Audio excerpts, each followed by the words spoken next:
Mariel, alam mo naman yun si Kuya eh. Sige na, dito na ako. Kakausapin ko pa kasi si Kuya Solid eh. Baka mamaya, umalis pa yun.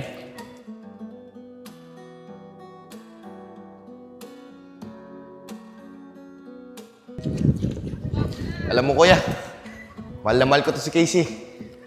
Hindi ko pagpapalit to, kahit kanino. On ko lang dito. Baka mamaya, pag nakakita ng pogi ito, pagpalit na ito ako. Kuya Solid, magandang araw po. Siya nga pala, sinasabi po sa akin nung nakakaraan, tungkol sa trabaho. Papasukin ko na po. O kuya, ano sinasabi ni Oscar tungkol dun sa trabaho? Yayag. Nung huling uwi ko kasi dito, nakausap ko si Oscar at inaalo ko siya ng trabaho. Yung kasing kakilala ko, naghahanap siya ng mga tao. Sabi niya sa akin, magpapaalam daw muna siya sa tatay niya. Ganun ba kuya? Paano Oscar? Diyan ka na muna. Maiwan ka na muna namin.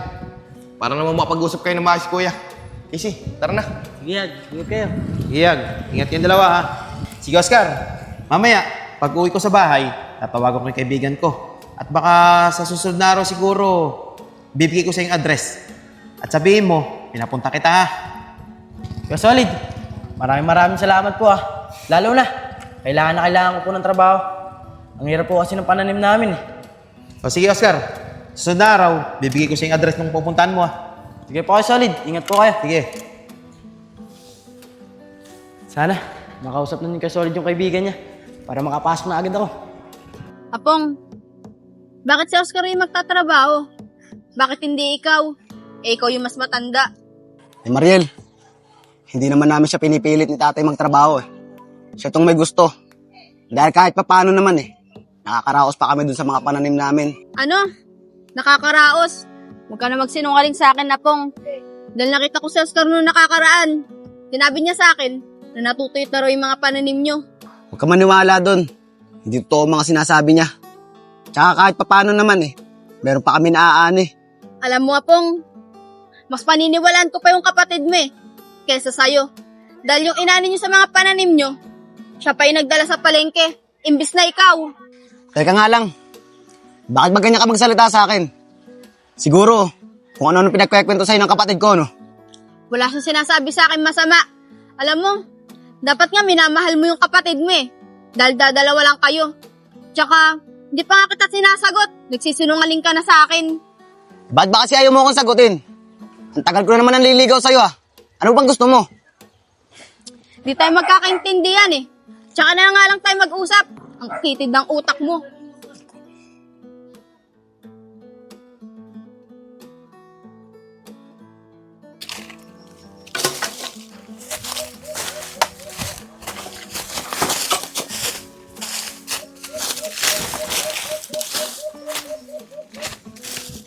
Hoy Oscar! Mag-usap nga tayo. Anong pinagsasabi mo kay Mariel? Ha? Ano kuya? Wala naman akong sinasabi kay Mariel ah. Bakit? May problema ba? Oo, may problema. Yung pinagsasabi mo sa kanya. Dahil galit na galit siya sa akin kanina. Umamin ka nga. May gusto ka na ba sa kanya? Ano kuya? Wala akong gusto kay Mariel. Di ba ikaw yung naliligaw sa kanya? Tinanong lang niya ako kung saan ako galing. Sinabi ko sa palengke, dinala ko yung mga pananim natin. Anong masama doon? Oscar, binabalaan kita. Matagal ko na nililigawan si Mariel. At alam mo yan, sa oras na malaman ko na sinisiraan mo ko sa kanya, tatamaan ka talaga sa akin Kuya, bitawan mo na ako. Nasasaktan na ako. Hindi ko magagawa sa yun. Dahil alam ko, mahal na mahal mo si Mariel. Nahanda mong baguhin ang sarili mo para lang sa kanya. Kaya kuya, hindi ko magagawa sa iyo yun. Kaya bitawan mo na ako. Oscar, hindi ko akalain na magagawa mo sa akin to. Masyado ka na ang sip-sip kay tatay Apong, bitawan mo yung kapatid mo. Ano bang nangyari sa inyong dalawa? Ba't kayo nag-aaway? Ano pinag-aawayan, tay? Etong magaling mong anak.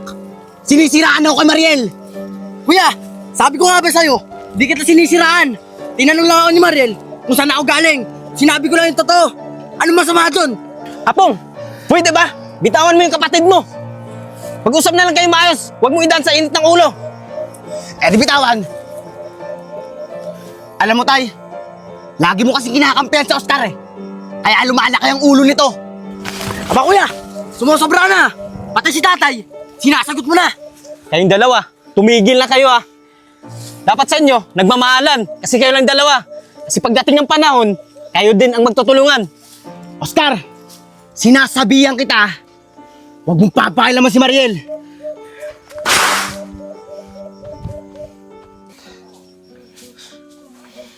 Anak, ano ba talagang nangyari? Ba't kayo nag-aaway?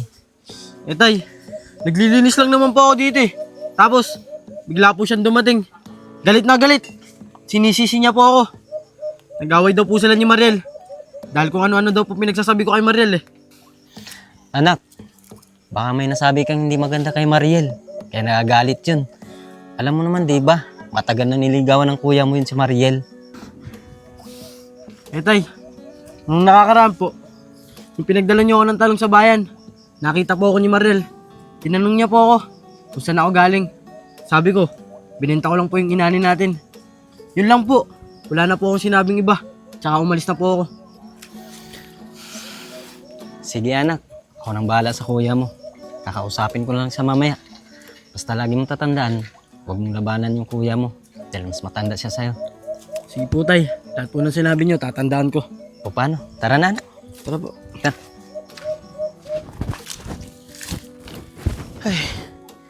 Layo talaga ng bahay ni Oscar. Hindi ko naman mai-message. Bibigay ko sana yung address ng papasukan niya. Wala naman cellphone yung bata.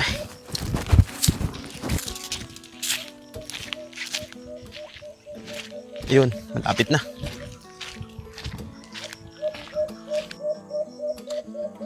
Dito kaya.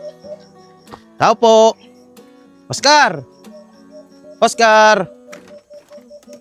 Uy! Kasolid! Kayo po pala. Pasok po kayo. Oscar, hindi na. May maganda ako sasabihin sa'yo. Kagabi, nakausap ko yung kumpare ko. At okay na. May trabaho ka na mapapasukan. Pero hindi yun sa Maynila Malapit lang yun. Kaya pwedeng umuwi ka pa dito sa inyo. Doon lang yun sa may bayan. Kasolid, maraming salamat po talaga sa inyo Hindi na pala ako sa Maynila magtatrabaho. Sigurado po ako, pag nalaman to ni tatay, matutuwa po yun. Oscar, malapit na yung papasukan mo. Oscar, sir, magandang araw po. Tara muna sa loob para makapagmerinda ka. Dinalin, maraming salamat Siya nga pala. Kaya ako pumunta rito. Ibibigay ko tong address ng papasukan ni Oscar. Oh, Oscar, nagmamadali rin kasi ako paalis na rin ako. Oscar, pagpunta ka na doon, sabihin mo, pinapunta kita Kasolid, maraming salamat po talaga dito Malaking tulong na po to para sa amin. Kaya nga sir, maraming salamat sa iyo Pero sir, sigurado ka ba? Ayaw mo na magmerienda? Hindi na Allen. Maraming salamat Oscar, may message dapat kita Kaso, wala ka naman cellphone. Kasolid, wala po kasi pambili. Sige Oscar, tsagain mo yan. Balay mo, makabili ka na ng cellphone dahil dyan sa trabaho mo. Sige po Kasolid. Salamat po talaga. Sige. Sige sir, mag-iingat kayo Sige, tutuloy na ako Basta, punta mo. Sabi mo pangalan ko Sige po Kasolid, maraming salamat po talaga. Ayos. Ingat po kayo. Tay, ayos. Hindi na ako sa Maynila magtatrabaho. Diyan na lang daw sa bayan. O paano? Tara na anak. Tara tay. Swerte mo. Ayos talaga.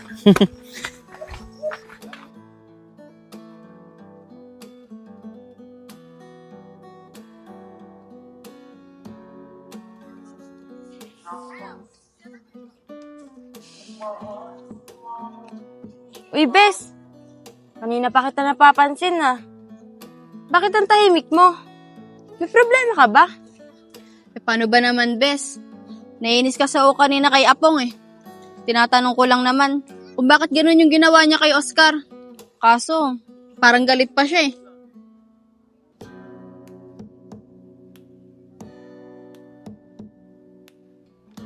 Bakit, Bes? Ano ba yung tungkol kay Oscar? Bes, nung nakakaraan kasi, nakasalubong ko si Oscar. Naaawa ko sa kanya. Nung mga pananim nila, siya pa yung nagdala sa palengke. Dapat siya pong gumagawa nun Tapos kahapon, nakausap ko siya. Nagbabalak siya magtrabaho. Bes, dapat kasi, hindi ka na lang nangialam sa kanila. Dahil problema nilang pamilya yon. Siyempre, kahit sino, magagalit talaga sa'yo. Tsaka, Bes, Bakit parang apektado ka ata? Hindi naman sa apektado. Naaawa lang talaga ako kay Oscar. Oh, hindi ka naman pala apektado eh. Ba't ka nagkakaganyan? Tignan mo, nag-aaway tuloy kayo ni Apong nang dahil kay Oscar. Pero bes, umamin ka nga. Ipagtingin ka rin ba kay Oscar? Ha? Wala akong pagtingin sa kanya. Alam ko naman na may gusto ka kay Oscar. Naaawa lang talaga ako.